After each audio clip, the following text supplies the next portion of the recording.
communauté internationale aux côtés de Madagascar.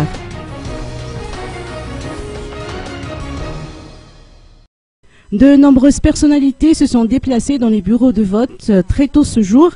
C'est le cas de la représentante résidente des Nations Unies à Madagascar, Fatma Samoura, et du chargé d'affaires de l'ambassade des États-Unis, Eric Wong. La première n'a pas manqué de souligner l'enthousiasme des électeurs. Elle a ajouté que le programme des Nations Unies pour le développement est prêt à accompagner la grande île pour les prochaines étapes.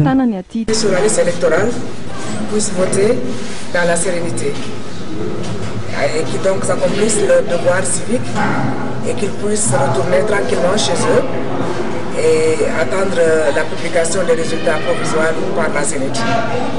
Nous espérons aussi, en tant que système des Nations Unies et en tant que représentante résidente du PNUD, qu'après ces élections, le gouvernement démocratiquement élu se penchera effectivement sur les défis économiques et sociaux de ce pays et que Madagascar réengagera sa collaboration avec la plupart des bailleurs de fonds et que ce pays qui a beaucoup de potentialités à tous les niveaux pourra utiliser ses ressources pour pouvoir améliorer les conditions de vie des populations.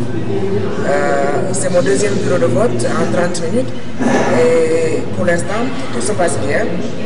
Il y a juste une petite lenteur dans l'identification des noms des observateurs et des noms des électeurs, mais je pense que d'ici 1 heure, quand la routine aura prévalu, le processus va se dérouler encore plus rapidement.